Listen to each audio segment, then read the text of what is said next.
John Wagler, and I'm part of this team and grateful you decided to spend a portion of your Sunday here with us. I do want to make one announcement before I get into the sermon content, actually two. One, on your way out today, we have a partner spotlight and just a wonderful organization. Stop by and talk to them. Every month we have someone different out there as a way to serve in the community and make a difference in the city here. And so you can stop by there on your way out. But also tonight at 6:30, we're having an all-in night. And if you've not been to one of those, we do a lot more of this. We sing a lot more. And usually the band plays 7 or 8 songs, and we just spend a lot of time singing and prayer and communion together. I'll share a little something. It's usually about 10, 15 minutes, but I'll share a little something. But really it's about just coming together and praying together, taking communion together, and singing together a little bit more. And so that'll be tonight. And actually, this will be the last one we're going to do for the summer and until at some point in late August leading up to, or actually September, leading up to our 10th birthday. So that'll be tonight at 6:30. Would love to have you guys here with us. So we're in this series called Rizzdom, and which is out of Proverbs chapter 3. And we're just hovering in this chapter for several weeks here together. But what we're really talking about is, what does it mean to live a compelling life? A compelling life.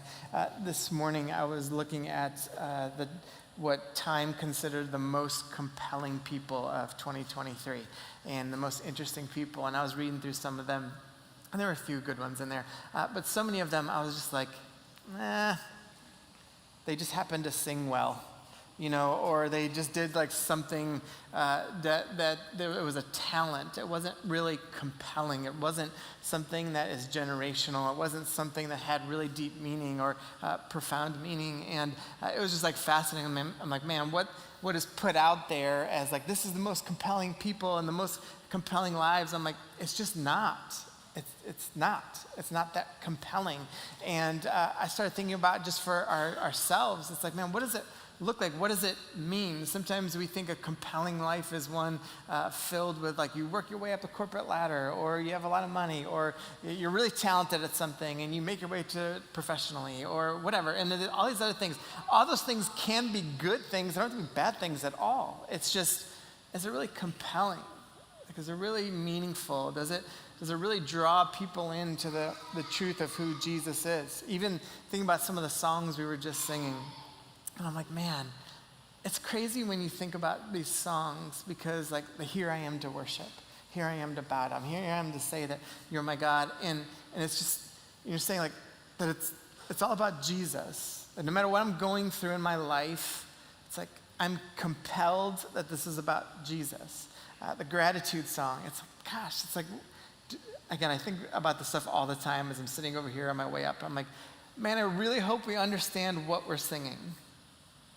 Because, sometimes we get into a state where we feel that we should be in a different spot, or, whatever it is. And, we get into these places, and I'm like, no, our lives are compelling. It doesn't matter what kind of job you have, or how much money you make, or whatever. Those things don't matter. You can live a very, very compelling life without any of those things.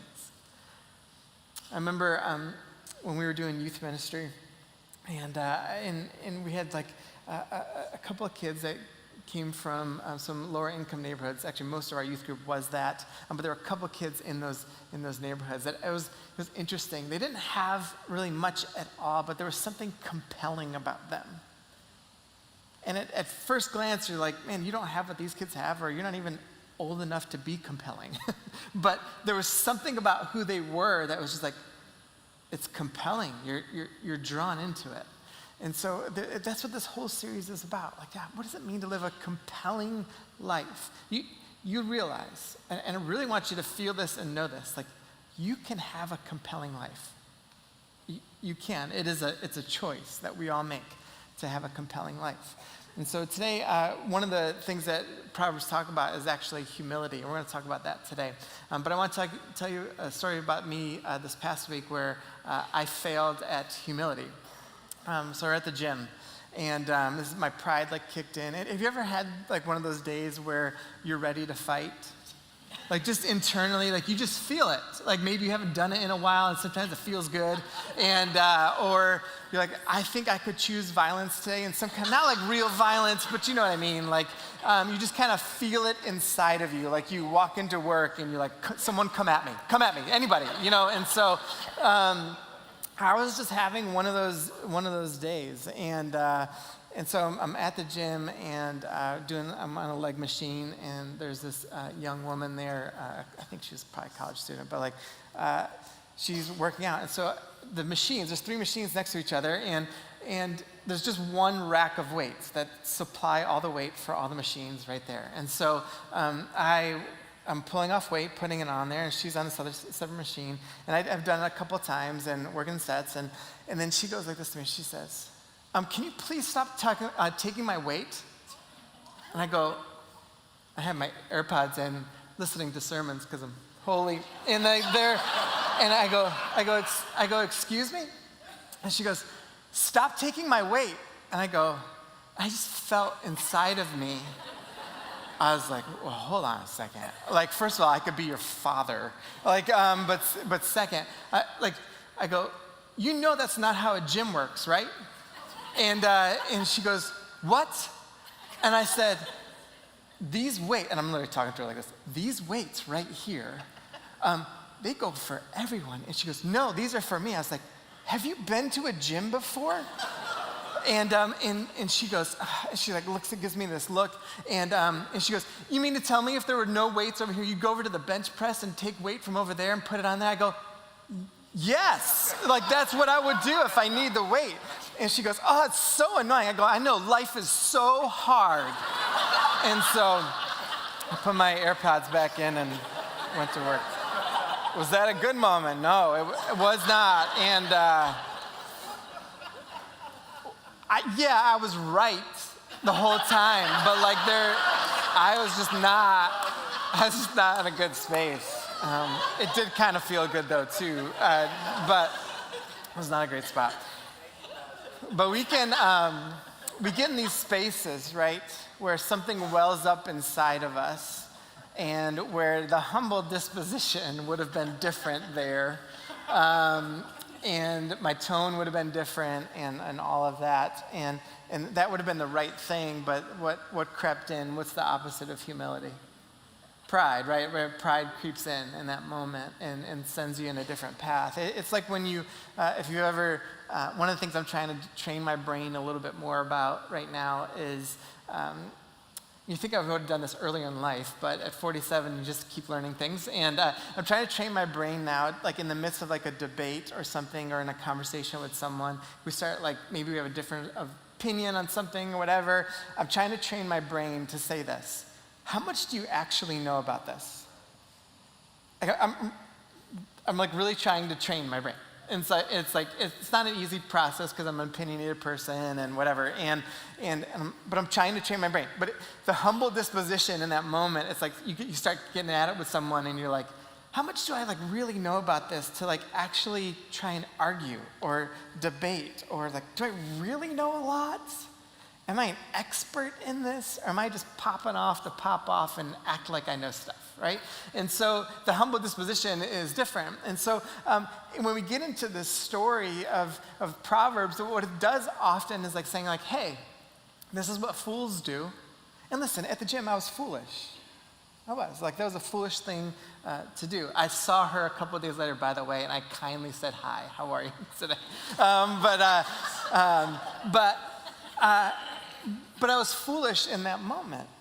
And you begin to see in those spaces, you might have gotten in an argument with someone over a certain topic, but we can get foolish in these moments. But what Proverbs does is like, oh, this is the humble way to go about it. This is the wise way to go about it. Even think about this. Sometimes we argue about things and cultural topics. And how many of you guys have been fooled by a video that turned out to be AI or like an article written, right? Like all of a sudden you realize, some of you guys are raising your hands like, oh, that's foolish. Like you all have. We all have read articles and watched videos that were AI generated. And you thought they were something else. It's a humbling thing to just come to grips with that stuff and know. And it's like, oh, it sets us in a different place. When I was scrolling through some of my notes on my journal, some of the quotes I have around humility, these are some of my favorites. I just want to show you some of these.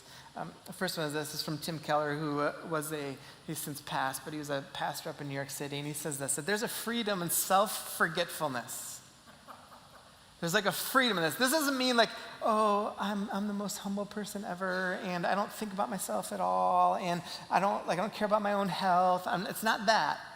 But there's a freedom he's talking about in like self-forgetfulness, that, man, we're oriented towards others. John Stott, another theologian, said this: pride is your greatest enemy. Humility is your greatest friend. In a recent book I was reading by David Brooks, he was talking about this interview that he did with a guy named E.M. Foster, and talking about his humility. And he described him in this way. He said, to speak with him was to be seduced by an inverse charisma, a little Riz there, a sense of being listened to with such intensity that you had to be your most honest, sharpest, and best self.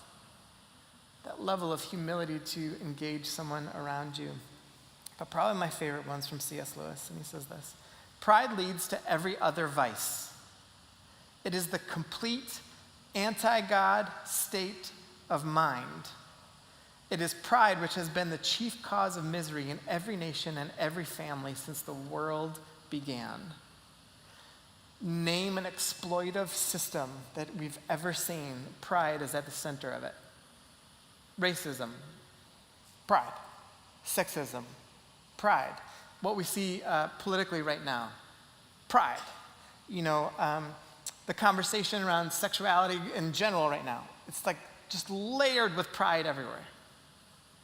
And so it's like, oh, pride is at the center of all of these things that are so destructive to people as individuals, but also to groupings and communities of people.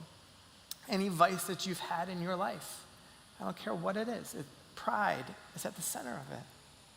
When you've gotten into space where you're not happy where you are in your life, or you're just constantly jealous, or you're gossiping, or you're slandering someone else, or you're shaking your fist at God, or whatever those things are, it's like, how much of this is a humble disposition versus pride? It's like, oh, this is on the back side of it. So pride becomes something that we've got to understand, but what Proverbs does, it keeps bringing us back to the centering point of like, hey, you want to be a compelling person, a compelling life?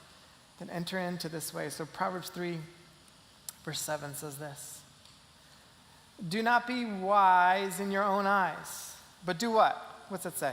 Fear the Lord and shun evil.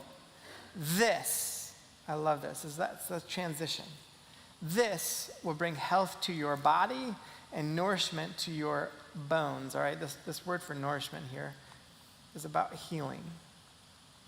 And that's going to become important here in a second, because the wording that's used, it's like filling, it's nourishing your bones, and it's like, but there's a healing component to this. So it says, like, if you want to have health in your life, if you want to have a healthy viewpoint, if you want to actually be able to shun evil, the vices, the things in your life that come against you, if you want to be able to flee those things and run away from those things and protect yourself against those things, he's like, oh, here's what you have to do.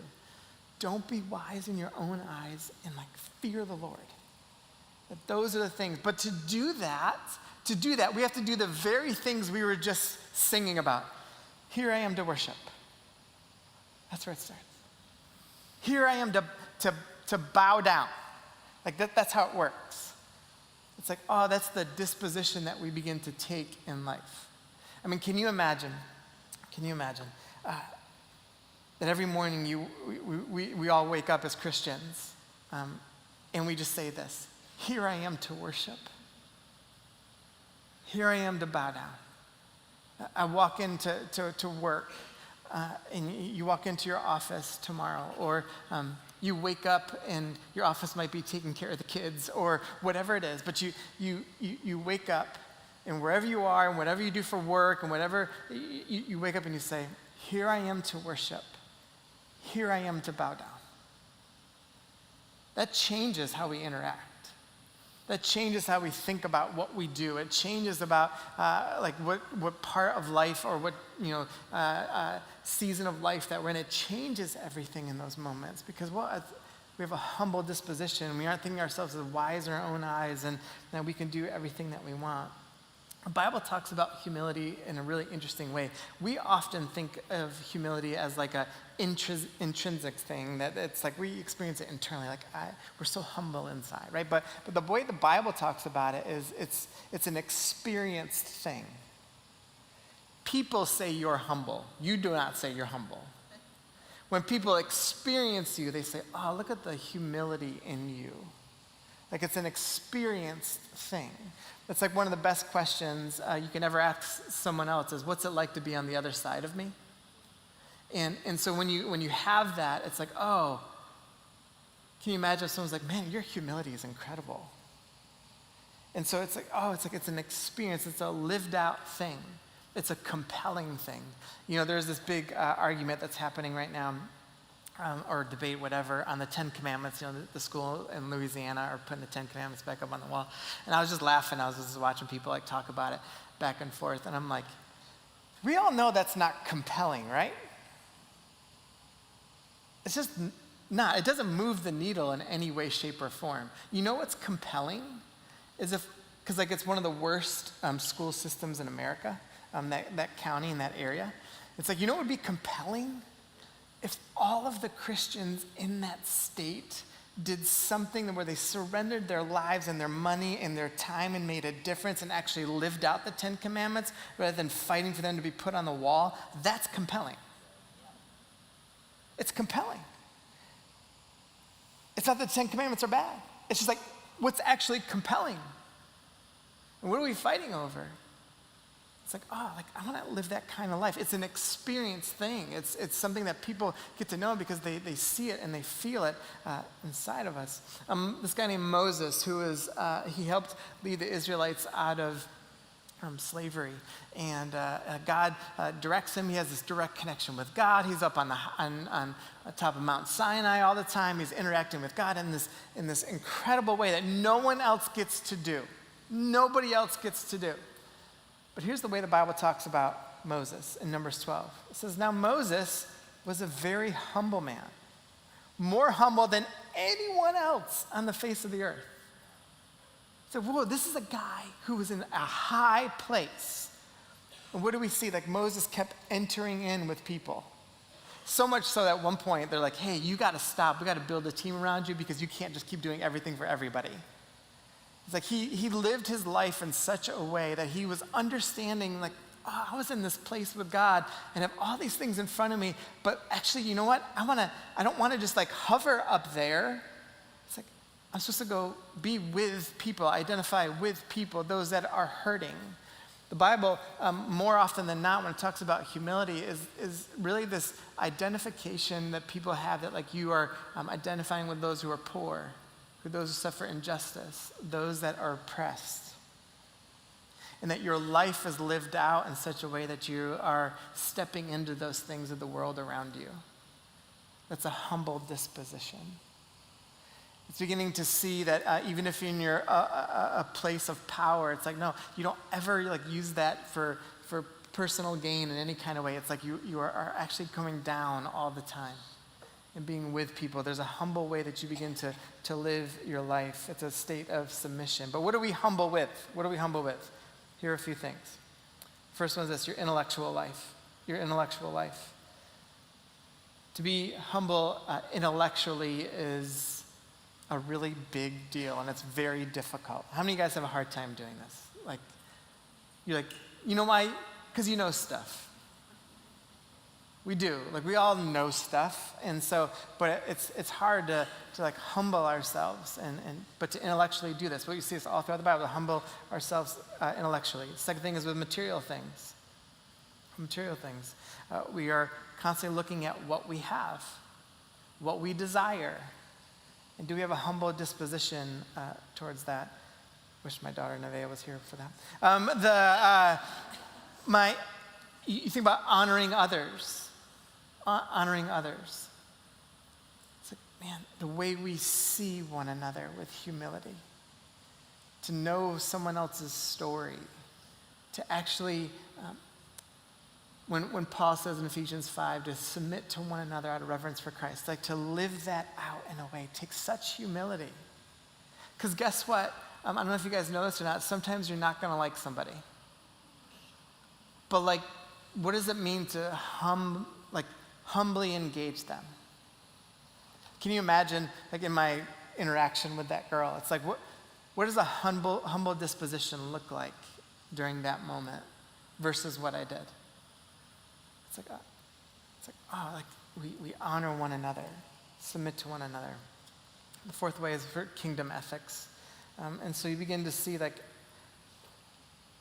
this is how, like, I don't want to be wise in my own eyes. I want to, like, have the right kind of position towards who God is, to here I am to bow down and worship. Here I am, God. Like, it's like, oh, like, all right. And like, there's kingdom of God ethics, like how I live my life out. So these are the areas that we're supposed to have humility in within our life, according to the Bible. That this is actually health, and you feel all of these things. So if you go through all four of those things, and you think about your intellect, your generosity or not, whether you honor other people, or the way or the decisions you're making in your own life. When we're not in a good spot, you feel it to your bones. Like in the very core of your being. Like this is what this proverb is saying. When you're wise in your own eyes and we're prideful, you feel it in your bones. You feel it in everything that you're doing. Like you feel it. Like greedy people aren't freely like living their lives. They don't. Generous people are free. You feel it in your bones. Like highly intellectual people who don't care about other people's opinions are not free.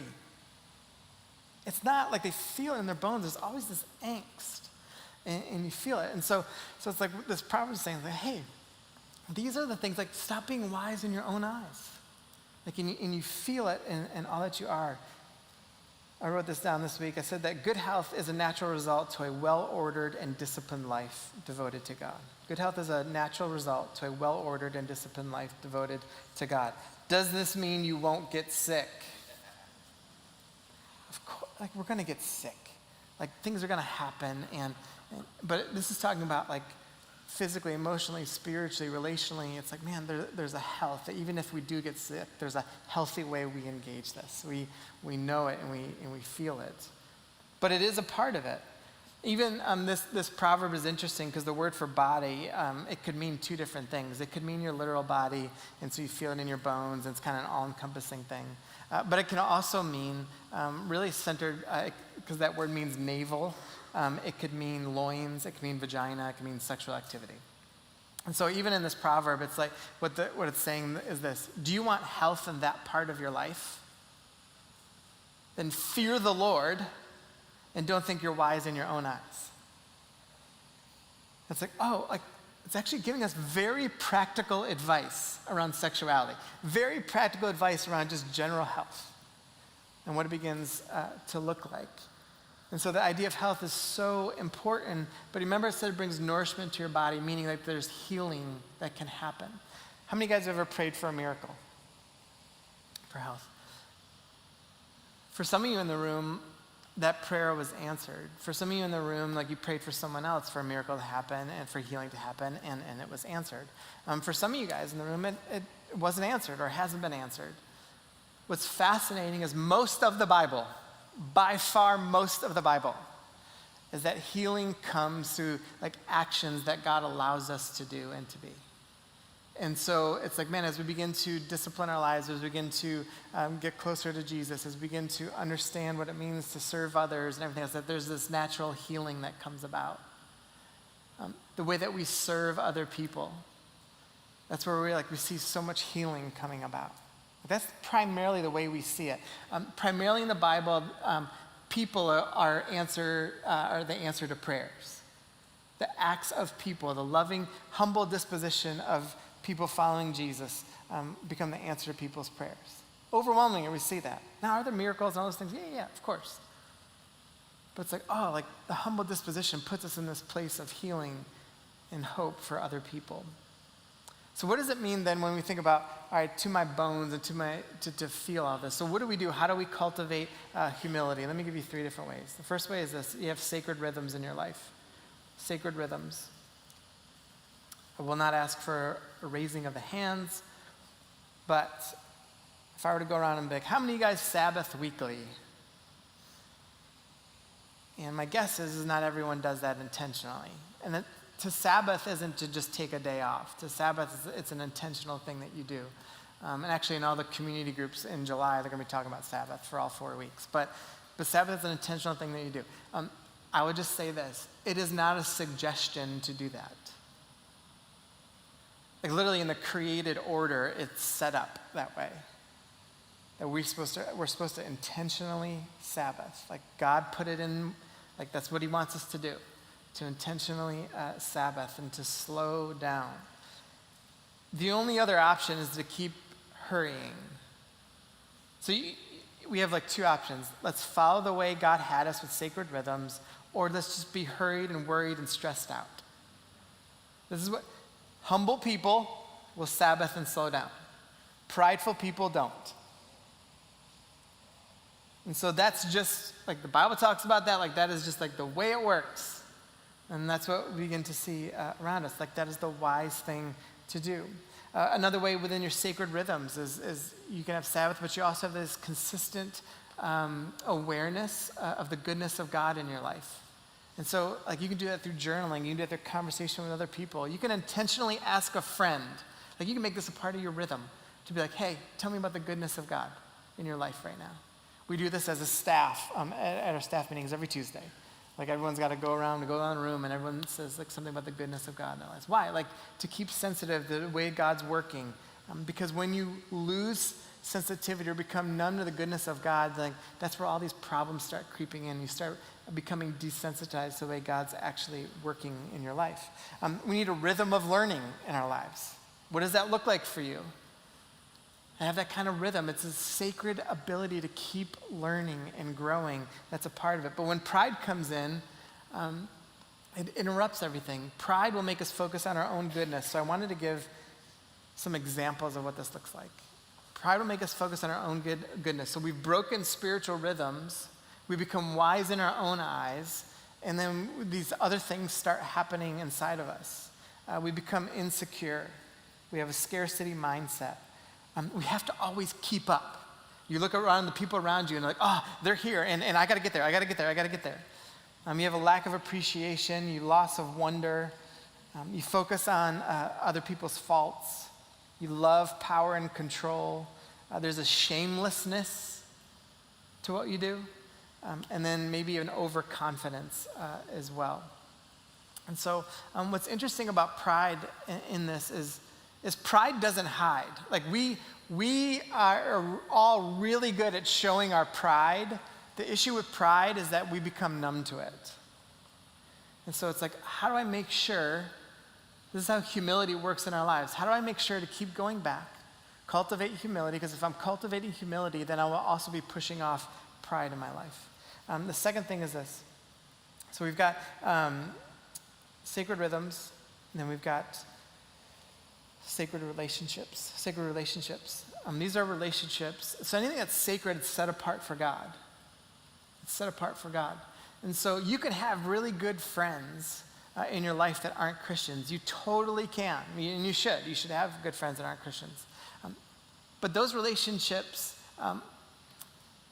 should pale in comparison to those relationships you have with where you're following Jesus together. There's a difference there. There's a difference in purpose. There's a difference in hope. There's a difference in awareness. There's a difference in how you interact with life, all those things. And those things bring in humility. Those things, because the purpose of who you are within those relationships is about building one another up, challenging one another, teaching one another, listening to one another. Those things are a part of it. Sacred relationships will build up humility in one another. That's what makes them so sacred. And I'm not talking about being weak-willed or being a doormat or anything. That's not humility. There's a strength in humility, and in the right relationships, you build that up in one another. Some of you guys have found that in a spouse, where you a sacredness there. You build one another up. You challenge one another.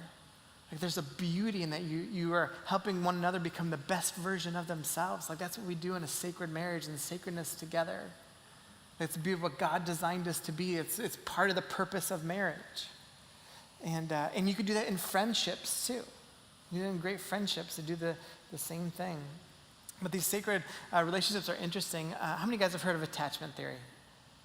It's a huge topic right now, kind of culturally, because so much is pointed back to when you just came out of the womb. That's when actually before it. That's when attachment theory starts, and it plays such a huge role in your security as a human being, how you see love, how you see the world around you. But it's interesting. I was reading an article this week about attachment theory, and the person who's not a Christian said, people have said, like, your attachment theory can't be overcome.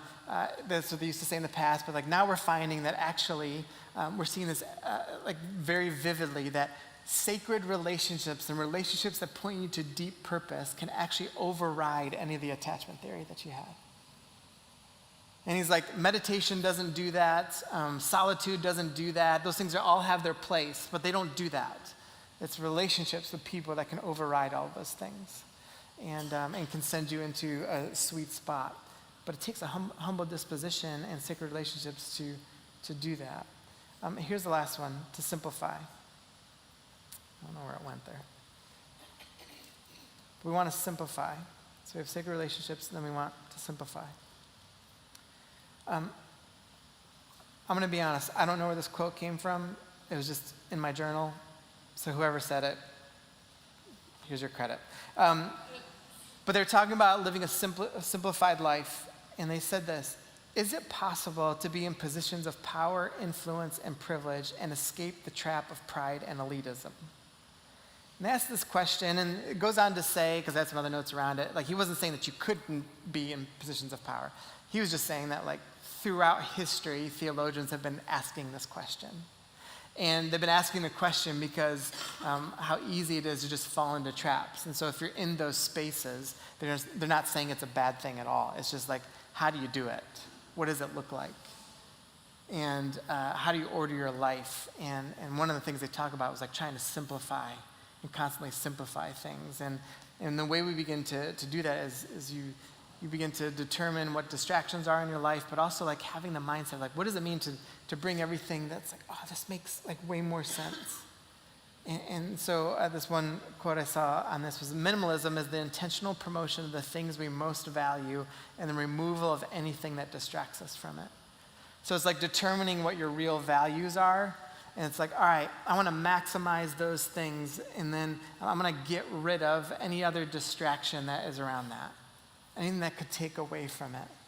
And what does that begin to look like? And the more opportunity you have, the more privilege you have, the more power you have, the more control you have, the list gets bigger and bigger and bigger of things that you can do and have the ability to do. So it's like, all right, what really matters to me? And some of you guys in this room are like, well, good thing I'm not privileged. In this room, there's a whole lot of privilege up in here. And so it's like understanding, like, what does it mean to like understand what I really value and then cut out distractions. In premarital counseling, we always do this as an exercise of like, because within marriage, you can have like intruders come in.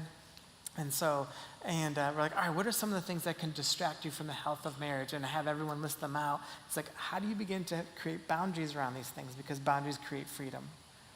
Boundaries like allow you to operate in your healthiest form.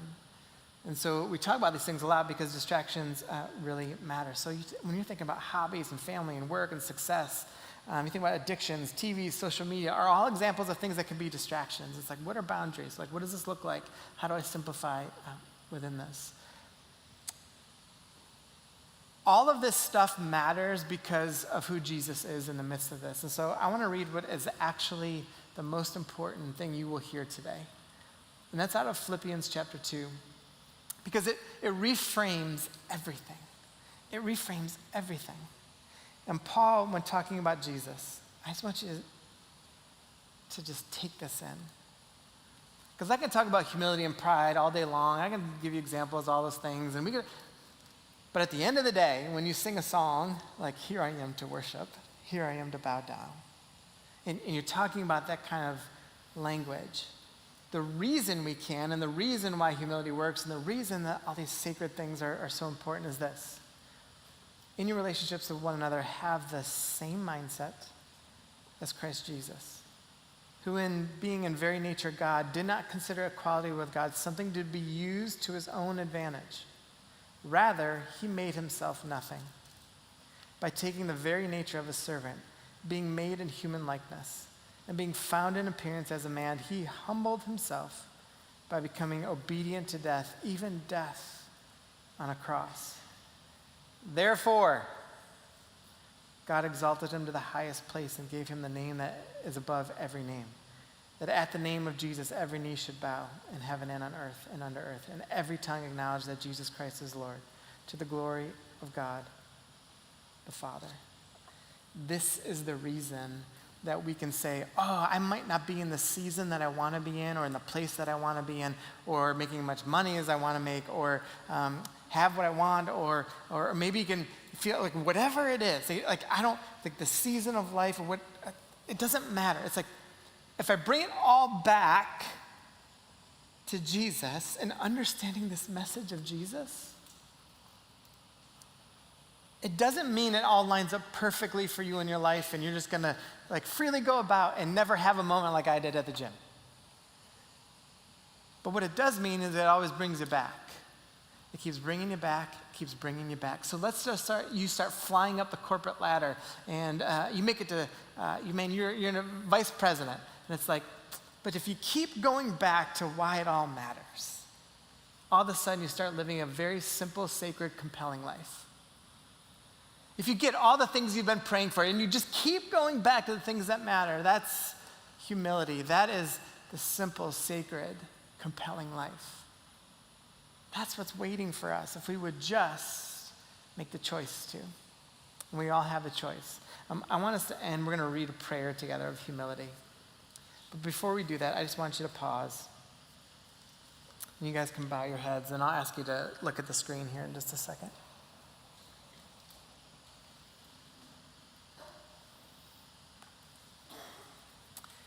I just want you to just think about an area of your life right now where like pride is showing itself.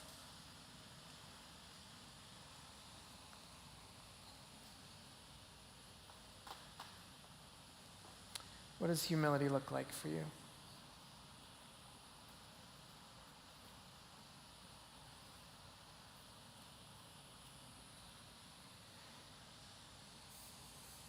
In your wanting and your success and your failures and your relationships,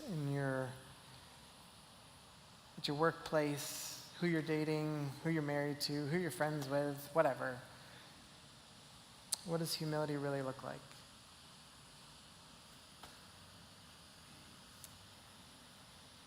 And then most importantly, what about you and God right now? Are you approaching him with pride or humility?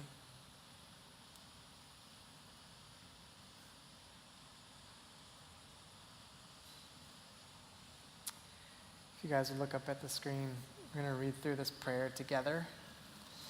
And it's 3 slides, so just so you know. And that's how we're going to close it out today. So read this with me.